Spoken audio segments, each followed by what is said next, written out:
Hey there Craig, this is your machine, the Breville dual boiler, BES900. I'm just doing this video to show you around the machine and make a coffee on it, just to demonstrate it I guess.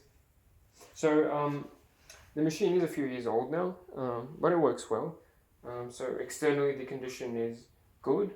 I would give it maybe a 6 or 7 out of 10. So the main things that I notice are, there's a dent on the left hand side. A small one here, and slight indentation of the shape here, as you saw in the photos, but honestly it's nothing too major, and a little bit of rust, sort of blemishing here, and scratching here, but like honestly, it was hard to demonstrate that on the photos, and I'm not even sure if you can see this on the video now. Yeah, probably not. But yeah, and machine works fine, pressure's fine, doesn't leak underneath, steam, everything. I'm going to turn it on. It's a bit warmed up now. Usually it takes about 5 to 10 minutes to warm up from cold. Obviously make sure you have enough water, at least sort of like that. Anything lower than this line here, and the machine will be upset. It'll actually remind you to fill water anyway. But yeah, while we wait for it to warm up, I guess I'm gonna talk about the handle and the baskets that I'm including. So this machine comes with a few things. Obviously the handle and the tamper, but also the double wall basket, a few cleaning tablets and cleaning tools, and the single wall basket. Sorry, the double shot basket and the single shot basket. Both of the baskets included are the pressurized dual wall baskets. These are sort of like the beginner friendly baskets. They will work with a lot of the coffee types, and even if you have with the pressurized basket, aka the dual wall basket, you only have the one hole underneath, so only one hole. There we go, it's just one hole. So that means this basket will create the pressure for you. So even if you put it without any coffee, it'll pressurize and create a reading on the gauge here. That means if you have beans that are not exactly perfect, maybe a bit older beans, or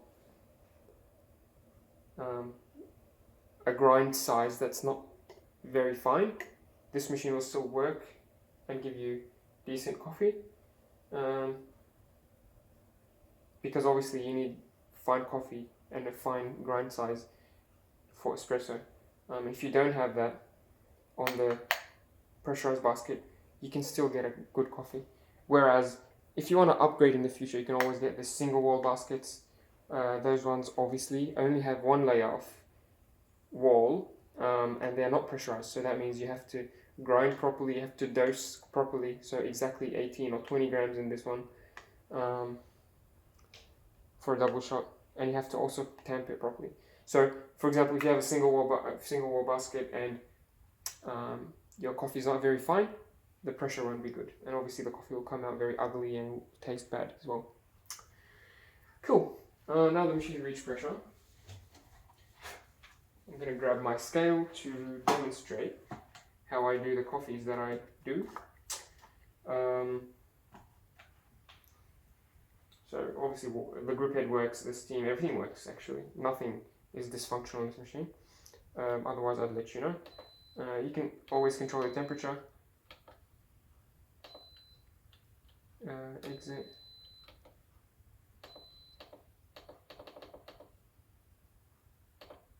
Okay. You can change the time, change the cup duration, shot temperature, what time the machine will wake up in the morning for you, cleaning cycle, and set the clock. I think for this one is about 20 seconds, this one's 30 seconds, but you can change that. Let me actually reset the machine for you. Yeah. So now that the machine is reset, you don't have to fiddle with any settings for now. Cool. Alright, without talking too much, let's put the portafilter here. So the scale here, I'm using it for measuring two things. The grind, because I have a grinder here.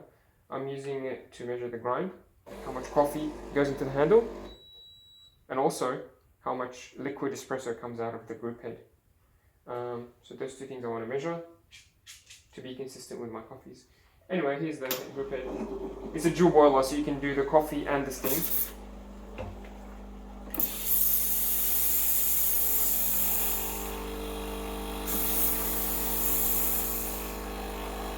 The steam is very strong on this one.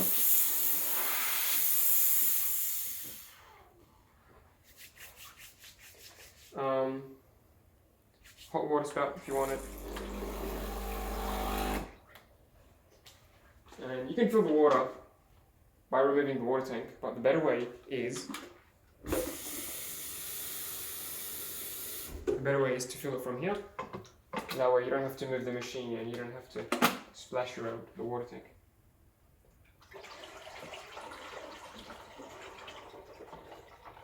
Very nice. Let's do the coffee. So I'm going to grind about 16, maybe 17 grams of coffee in here.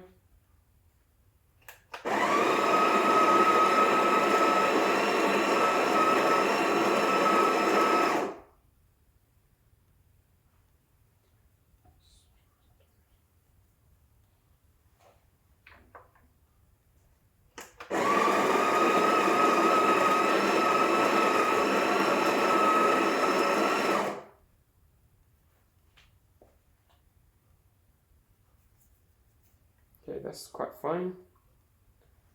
I'm happy with it. If you go too fine, actually, which I might have just done, you might struggle with coffee output. Just be sure to experiment with grind sizes if you have a grinder already. So experiment with different grind sizes, and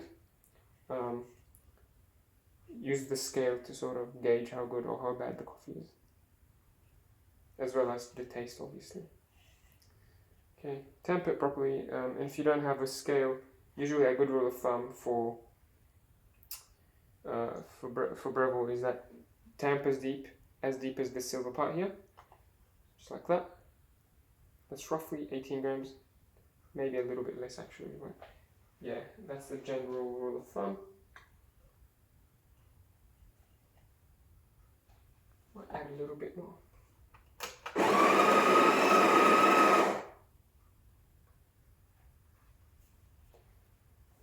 Okay.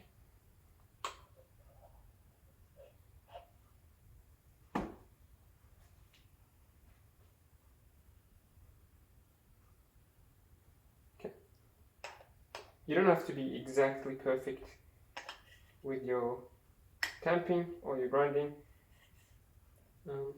I'm just doing it to show you how it's done properly. So you want to tamp firmly across all the sides and twist at the end so that you have a clean surface here, and then also you want to clean the edges.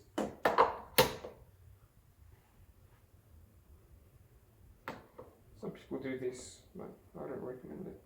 Anyway, lock it in tight at around 6 o'clock, maybe 5 o'clock. But don't push it too hard, you might damage the grip head. Now I'm going to grab the mug.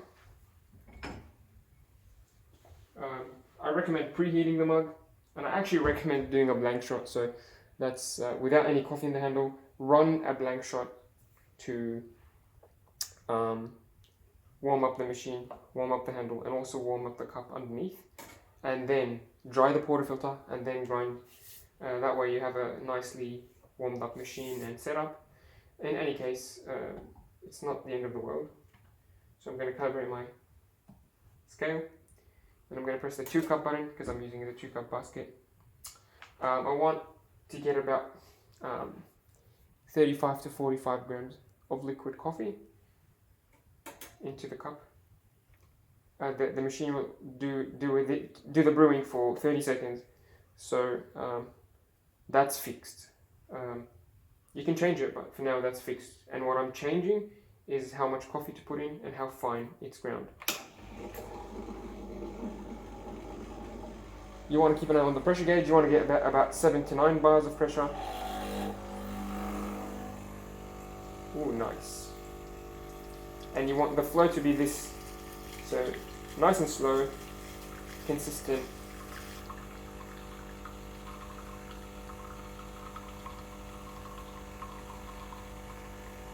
Not too slow, not too fast. If it's coming out in black drops, then that's too slow. If it's coming out like a black river very fast, then that's obviously too quick. I'm not sure how long the machine will do this for. I think show volume. Yeah, you can change these in the settings. I haven't done it in a while though. I think it'll do it by volume.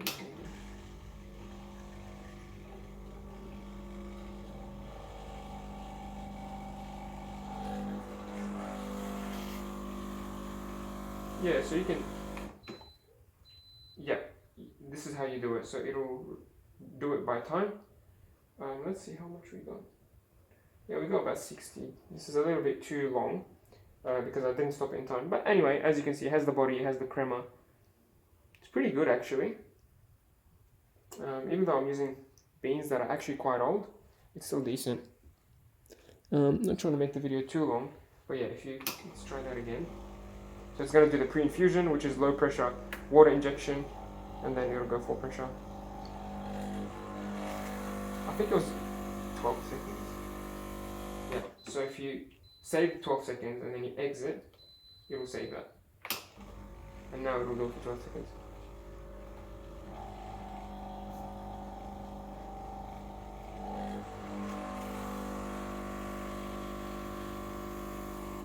There we go. Yeah, it just, when you reset the machine, it actually, I think it goes for longer than 30 seconds. But anyway, you can do that in the settings here. At the moment, it goes for 12 seconds, which is obviously too little. Try to make it about 30 seconds. And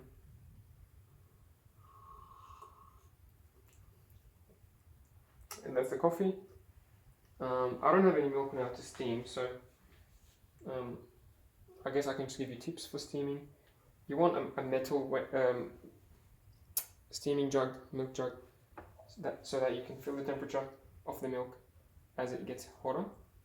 You can, in a pinch, you can use glass or ceramic mugs, but ultimately you want that metal jug if you can get one. It's quite cheap, it's like $10 in stores. You want to use cold milk, and I prefer full cream cold milk. And the technique you want to use is, if you don't know this already, I'm just going to assume that you don't. The technique is, try to put the wand at an angle, just like that, and grab the milk jug.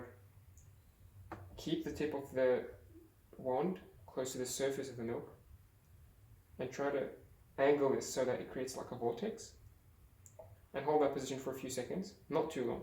Only for a latte, for example, you can do that for about 10-15 seconds. For a cappuccino, you do that for 20-30 seconds.